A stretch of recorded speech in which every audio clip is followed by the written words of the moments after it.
주와 1절에서 3절 말씀입니다. 시편 23편 1절에서 3절입니다. 제가 가진 성경 구약 818페이지입니다. 우리 다 같이 한 목소리로 읽겠습니다. 시작. 여호와는 나의 목자시니 내게 불편함이 없으리로다. 그가 나를 푸른 풀밭에 누이시며 쉴만한 물가로 인도하시는도다. 내 영혼을 속죄시키시고 자기 이름을 위하여 의의 길로 인도하시는도다. 아멘. 할렐루야. 주일 오후 예배에 나오신 우리 성도님들 주님의 이름으로 축복합니다. 오늘 말씀을 가지고 인도하시는 나의 목자라는 제목으로 함께 은혜를 나누기를 원합니다. 오늘 본문 1절은 하나님은 나의 목자라고 선언합니다. 이 3절에서 하나님이 나를 인도하시는 분임을 시인은 고백합니다. 그래서 제목을 인도하시는 나의 하나님이라고 정했습니다. 하나님은 나의 목자이기 때문에 내가 부족함이 없다고 시인은 고백합니다. 그 이유가 이 3절에서 하나님께서 나를 푸른 풀밭에 누이시고 쉴만한 물가로 인도하시는 분이기 때문이다. 이렇게 얘기합니다. 그리고 내 영혼을 소생시키셨고 하나님의 이름을 위해서 의의 길로 인도해 주셨음을 고백합니다. 오늘 이 시편 기자처럼 우리도 이 시간 인도하시는 나의 목자를 고백하는 시간이 되시기를 주님의 이름으로 축원합니다. 양은 반드시 목자가 있어야 합니다. 목자 없는 양은 잠시도 살 수 없는 존재입니다. 저는 가끔 문상을 갈 때마다 돌아가신 분이 하나님을 믿고 이 세상을 떠났는지가 가장 저의 관심사입니다.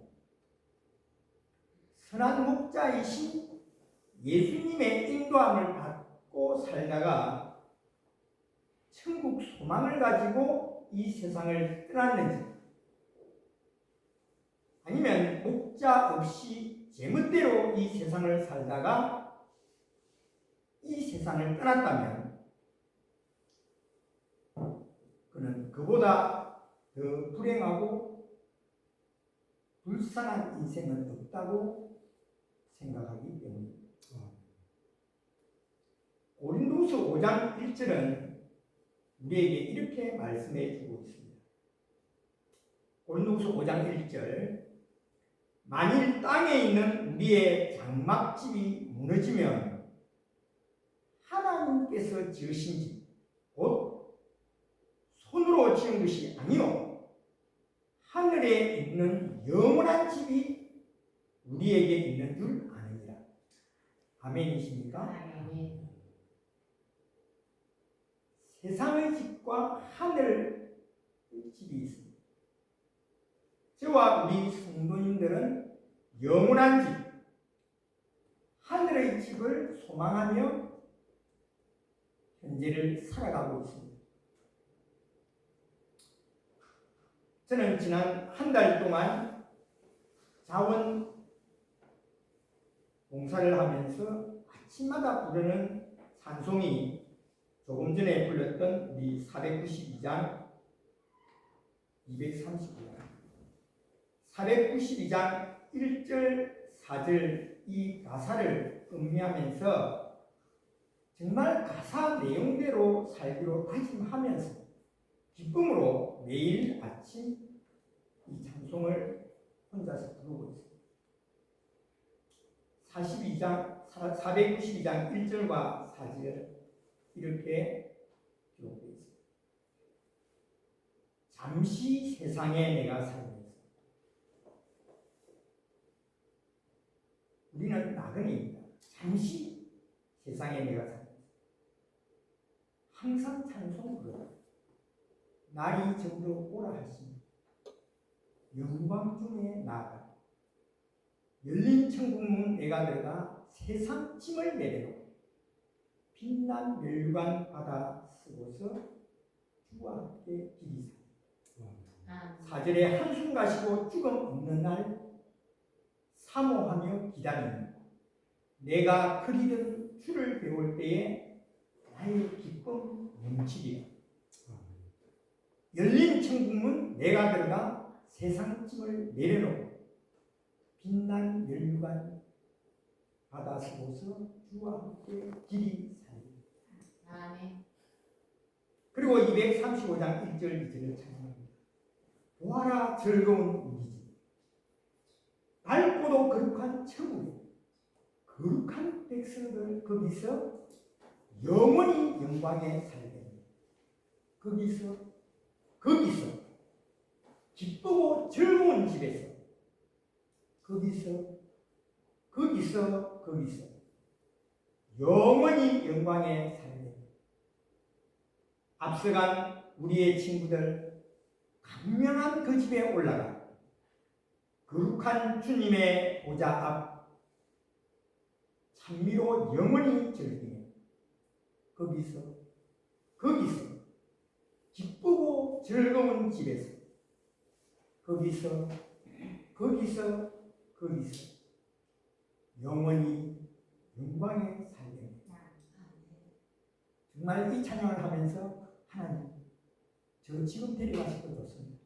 주님 오라시면 지금 바로 올라가겠습니다.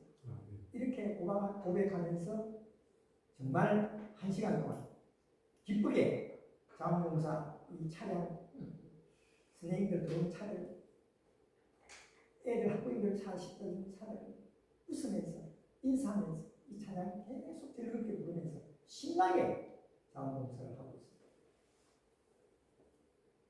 예수를 믿는 우리는 하나님의 백성.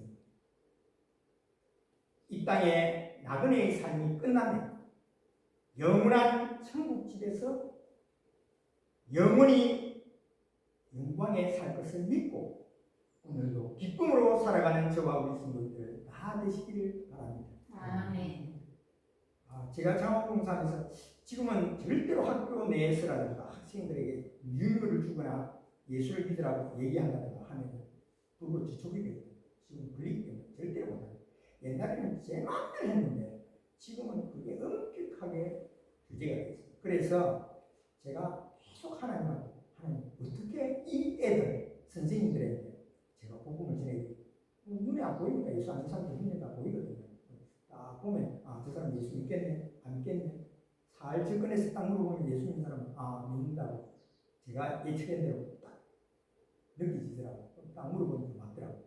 근데 안 믿는 사람들 의외로 너무 많거든요. 그래서 하나님 제가 묵상하고 기도하는 중에 제가 지금은 이제 조금 참고 있지만 앞으로 계속 그들과 이렇게 많은 신뢰 관계와 소통이 잘 되고 나면 저는 십자가 목걸이를 제 눈에 확 띄게 목걸이를 걸고 있어요. 저 선생님이 자원봉사를 왜 하고 있는지, 왜 저렇게 기쁨으로 하고 있는지. 그분들은 제가 경비인 줄 알아요. 경비라고 얘기합니다. 학부모들 와서 경비님 이렇게 얘기하거든요. 근데 저는 경비가 아닙니다. 월급 받는 사람이 아니거든요. 자원봉사자거든요. 그러니까 어떤 학부모는 제가 자원봉사를 하고 눈 깜짝 놀라요. 하루 8시간 8,000원 자원봉사 8,000원. 그러니까 그거 듣고 나면 학부모 저거야 놀래더라고. 그러니까 저분이 왜 저렇게 얼굴이 환하게 기쁨으로 인사하면서 저렇게 대하는지를 나중에 십자가 때문에 하는 걸 그들에게 알려주는 거죠. 그럼 제가 말 안 해도 예수 믿고 싶은 사람은 하나님이 택한 백성들은 다 오게 돼 있다는 거죠. 그래서 십자가를 내가 준비하리라. 지금 다짐하고 있습니다. 오늘 본문 말씀에서 여호와는 나의 목자시니 내가 부족함이 없으리로다 라고 이 시편 기자가 고백하면서 하나님을 나의 목자, 우리를 양으로 비유하고 있습니다. 저는 TV 프로그램 가운데서 자주 즐겨보는 프로그램이 있습니다. 바로 동물의 왕국입니다. 동물의 왕국에 나오는 동물들의 살아가는 모습을 보고 많은 깨달음을 가지게 됩니다. 그래서 동물의 왕국 제가 TV에 탁 들어가지고 보고 있으면 제 안에 절대 안 들립니다. 제가 끝까지 가보도록 아무도 우리 집에서 누가 채널 안 돌립니다. 제가 끝까지 가봐야. 그래서 저는 이 동물의 왕국 프로그램을 너무 즐겨보고 있는 애청자인데요. 동물의 세계는 야구 강식의 세계입니다. 한자성으로 약할 약자, 복이 육자, 강할 강자, 먹을 식자입니다. 이 말의 뜻은 바로 약자는 강자의 먹이가 된다 라는 뜻입니다. 동물의 왕국을 볼 때마다 동물들의 살아가는 모습이 마치 우리 인간들의 살아가는 모습과 너무나 흡사하다는 것입니다. 비슷하다는 느낌이 있습니다. 프로그램을 보면서 특별히 사자가 어떻게 사냥을 하는지, 누떼가 물을 먹다가 또는 강을 건너다가 악어에게 어떻게 잡아먹히는지, 그 장면들을 보면서 가슴이 아프지만 냉혹한 현실의 동물 세계를 보면서 우리 인간 세상도 많이 닮아있다라는 생각을 가지게 된다는 것입니다. 특히 남이 다 잡아놓은 고기를 빼앗아 먹는 하이에나, 여러분 하이에나 아시죠? 그 턱뼈가 대단하다는 이빨이 아무도 못 건드려요. 동물의 세계에서 사자가 하이에나 절대 안 건드립니다. 떼그리고 다니기 때문에 사자가 오히려 잘못 건드렸다가 잡아먹히거든요. 하이에나가. 그래서 이 하이에나 같은 동물을 보면서 우리 인간의 모습 가운데 하이에나 같은 삶을 사는 나쁜 인간들도 있음을 고백하면서 묘한 감정을 느끼게 된다. 예수님은 선한 목자이십니다. 요한복음 10장 14절 15절에 이렇게 우리에게 말씀해 주고 있습니다. 우리 다 같이 한번 읽어볼까요? 시작. 나는 선한 목자다. 나는 내 양을 알고 양도 나를 아는 것이지. 아버지께서 나를 아시고 내가 아버지를 아는 것 같으니 나는 양을 위하여 목숨을 버리노라. 아멘. 양을 위해서 목숨을 버린다고 지금 말씀해 주시고 있습니다. 왜 예수님은 자신을 선한 목자로 우리를 그 많고 많은 동물 가운데서도 양으로 비유해서 말씀하셨을까요? 그것은 양의 속성을 알게 되면 우리가 쉽게 이해할 수 있게 됩니다. 양의 속성을 살펴보면 정말 양은 혼자서는 절대로 생존할 수 없는 동물이라는 것을 알 수 있습니다. 양의 속성의 첫째는 대부분의 동물들은 자기 스스로 잠자리를 만들고 잠이 들지만 양은 스스로 휴식을 취할 수도 없고 잠을 잘 수도 없습니다. 양이 잠들기 위해서는 모든 조건이 완벽하게 갖춰져야 한다는 것입니다. 천적이 없어야 합니다. 양을 귀찮게 하는 곤충도 없어야 하고 배가 고파서도 안 되고 양무리들 사이에 긴장감도 없어야 잠을 자게 됩니다. 이는 절대적으로 목자의 도움이 있어야만 잠을 잘 수 있다는 것입니다. 둘째로 양은 스스로 방어할 수가 없습니다. 양은 자기 자기를 방어할 수 있는 독이 있는 이빨도 없고 발톱도 날카롭지 않고 적에게 겁을 줄 수 있는 뿔 같은 것도 없습니다. 또 천적으로부터 도망할 수 있을 정도로 속도가 빠르지도 못합니다. 또 재미있는 것은 천적이 멀리서 천천히 양에게 다가와도 도망칠 줄도 모릅니다. 자기보다 작은 육식동물이 달려들어서 자기 목을 물어뜯어도 몸부림쳐서 떨어뜨릴 줄도 모르고 그냥 물어뜯긴 채 죽어갑니다. 양이 힘이 훨씬 센데도 불구하고 반항 한 번 못하고 죽어간다는 것입니다. 그래서 양은 스스로 방어할 능력이 없다는 것입니다. 셋째는 양은 자신이 스스로 몸을 깨끗하게 할 수 없습니다. 대개 동물들은 자신의 더러운 부분을 씻어내고 자기 몸을 깨끗하게 할 수가 있지만 양은 더러운 상태, 그냥 그대로 지내는 것을 보고 양은 더럽기가 그지없습니다. 마른 땅에 있어도 물구덩이에 들어 누워있다가 누가 씻겨주지 않으면 더러운 몸뚱아리로 그대로 살아가는 존재입니다. 넷째로 양은 스스로 피난처를 찾을 수도 없고 먹이를 찾을 수도 없습니다. 이러한 여러 가지 양들의 속성을 볼 때 양은 절대로 혼자 살아갈 수가 없으며 반드시 보호자가 있어야만 한다는 것을 알 수 있습니다. 그러면 그 보호자는 누구일까요? 양의 보호자는 목자입니다.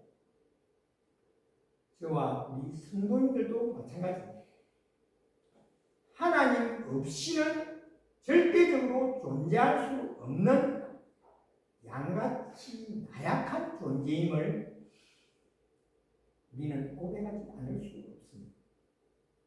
그래서 성경은 절대적으로 하나님께 의존해야 한다는 의미로 우리를 양으로 비유해서 성경 구절구절 우리에게 양으로 설명해 주고 있습니다. 아마 어릴 때부터 다윗은 양을 치는 목동으로 살았기 때문에 양의 속성을 너무나 잘 알았던 것 같습니다. 그래서 양을 소재로 해서 시편 23편을 썼을 것입니다. 불행하게도 우리 인간들은 자신이 양이기를 거부합니다. 자신이 약이라는 사실을 거부할 때에 인간은 제약이 싹 트기 시작합니다. 오늘 시편 23편의 말씀을 가지고 왜 내가 부족함이 없다고 고백해야 하는지 그 이유를 몇 가지로 살펴보고자 합니다. 첫째는 여호와는 나의 목자시니라고 말합니다. 양은 목자 없이는 절대 존재 자체가 불가능하다고 했습니다. 왜냐하면 다른 동물들은 자기를 보호할 무기가 있지만 양은 앞에서 말씀드렸듯이 자기를 보호할 아무런 방어 능력이 없습니다. 이빨이 없죠. 발톱도 날카롭지 못하죠.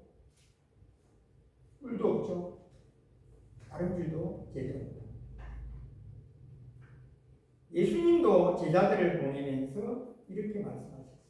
내가 너희를 보내니 어린 양을 이리 가운데 보낸가 같도다 라고 안타까워하신 것이 바로 이 때문입니다. 이 세상에서 우리 그리스도인들은 마치 어린 양과 같습니다. 우리 성도들은 우리 자신을 보호할 능력이 없습니다. 은시안입니다. 멀리 보지도 못한다. 맹수가 곁에 있는 줄도 모르고 푸른 초장이나 시냇물이 곁에 있는 줄도 모르기 때문에 목자가 인도해 주어야 합니다. 또 양은 급이 어떻게 많은지 가만히 숨어 있다가 양이 지나갈 때 꽥 하고 소리를 지르면 양은 기절을 걸고 간다. 이런 의미에서 양은 목자의 도움과 보호 없이는 존재하지 못한다는 것입니다. 주님의 양인 우리 성도들도 주님의 보호하심이 없이는 존재할 수 없는 존재임을 우리가 고백해야 합니다. 여호와는 나의 목자이십니다. 둘째는 내가 부족함이 없으리로다 라는 말씀입니다. 여호와 하나님이 나의 목자이기 때문에 양인 우리는 만족할 수밖에 없습니다. 그저 행복해 하면 된다는 것입니다. 양과 목자의 관계를 그려놓은 우리가 많은 그림들을 보게 됩니다. 그 중에 대표적인 그림 가운데 목자가 새끼 양을 안고 있는 어미가 그것을 쳐다보고 있는 그림입니다. 얼마나 아름다운지. 이것은 주님 안에서 영생을 누리는 우리 그리스도인들을 상징하고 있습니다. 또 하나는 구덩이에 빠져있는 양을 목자가 건지는 그림입니다. 이 그림은 주님께서 우리를 제약 구덩이에서 구원해 주시는 그런 의미로 상징하고 있습니다. 목자이신 주님께서 내가 목마를 때 맑은 시냇가로 나를 인도하실 것입니다. 내가 배고플 때 푸른 초장으로 인도해 주실 것입니다. 내가 필요할 때 나를 신만한 물가로 인도해 주시고 내가 가야 할 때 가게 하시고 아플 때는 나를 치료해 주실 것입니다. 내가 무엇을 염려하며 걱정해야 할 것이 있다는 것입니다. 우리가 주님 한 분으로 만족하며 고백해야 한다는 사실입니다. 다윗은 금과 은이 창고에 가득 차 있기 때문에 부족함이 없다고 고백하지 않았습니다. 수천 명의 궁녀들이 자기에게 수종 들기 때문에 부족함이 없다고 말하지 않았습니다. 화려한 궁궐에서 살기 때문에 부족함이 없다고 말하지 않았습니다. 다윗은 여호와가 나의 목자이기 때문에 내가 부족함이 없다고 고백하고 있는 것입니다. 셋째는 그가 나를 푸른 풀밭에 누이시며 실만한 물가로 인도하시는도다 라는 말씀입니다. 양이 풀밭에 눕는 경우는 거의 없다고 합니다. 그런데 몇 가지 조건이 충족되었을 때 양이 풀밭에 눕게 된다고 합니다. 그 조건은 바로 양이 급과 두려움에서 해방되었을 때, 그리고 양들끼리 분쟁이 없을 때, 그리고 이 양을 괴롭히는 곤충에서 해방되었을 때, 그리고 배고픔과 목마름에서 해방되었을 때에 비로소 양은 풀밭에 눕게 된다는 것입니다. 이런 조건이 충족되었을 때 양이 눕게 되는데 목자이신 하나님께서 우리에게도 모든 조건을 충족시켜 주셔서 우리가 풀밭에 눕고 실만한 물가로 인도해 주신다는 사실을 우리가 고백할 수 있기를 바랍니다. 마지막으로 내 영혼을 소생시키시고 자기 이름을 위하여 의의 길로 인도하시는도다 라고 오늘 본문은 말씀하고 있습니다. 여기서 소생한다는 말은 회복시켜준다는 것. 내 영혼을 다시 회복시켜 주신다는 것입니다. 우리가 믿음 생활을 하는 동안 여러 차례 넘어질 때가 있습니다. 안 넘어져야 한다는 것을 알면서도 실수로 인해서 넘어집니다. 이때마다 하나님이 우리를 회복시켜 주신다는 것입니다. 양도 역시 넘어집니다.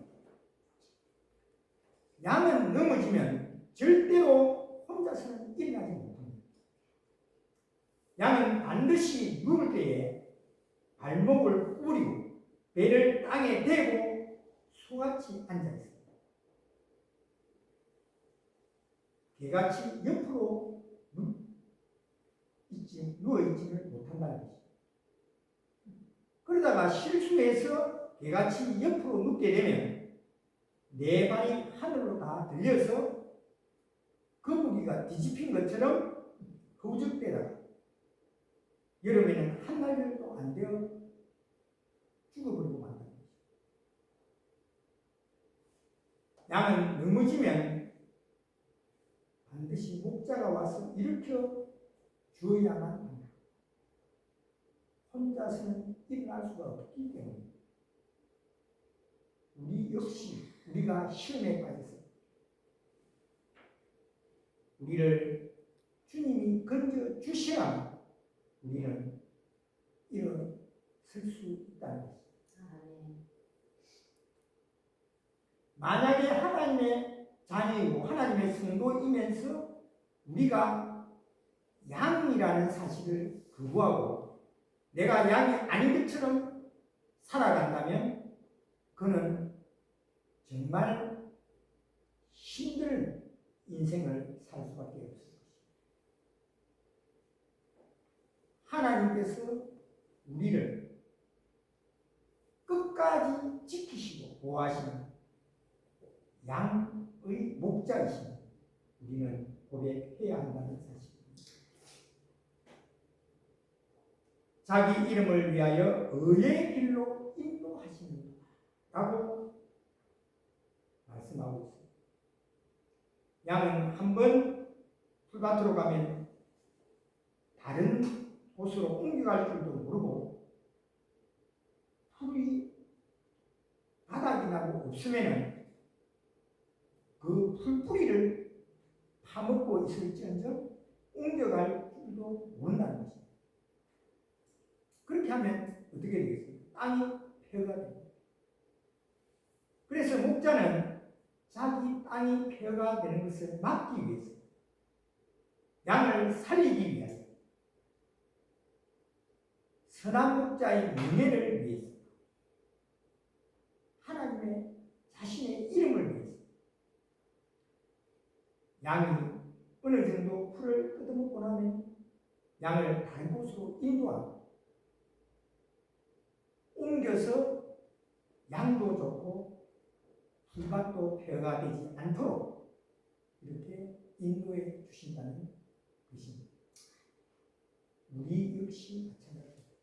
우리가 정말 이 양처럼 양의 속성을 가지고 있지 하나님께서 우리를 이렇게 사실을 보살피고 계시다는 사실을 우리가 고백해야 한다는 것입니다. 말씀을 정리하겠습니다. 우리가 목자이신 이 주님만 따르고 순종하고 이 세상을 살아가야 합니다.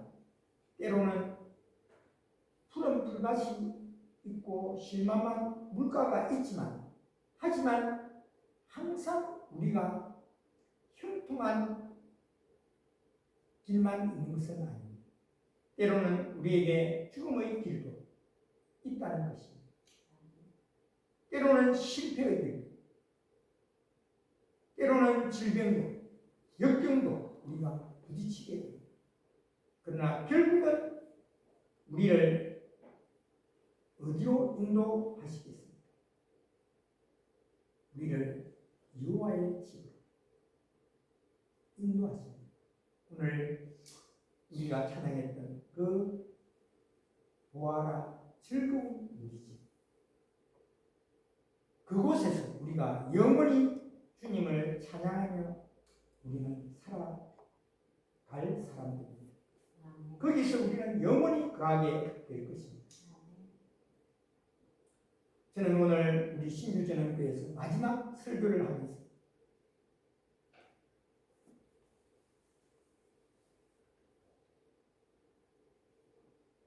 그동안 부족한 저를 사랑해 주시고 섬겨 주신 우리 성도님들께 감사를 드립니다.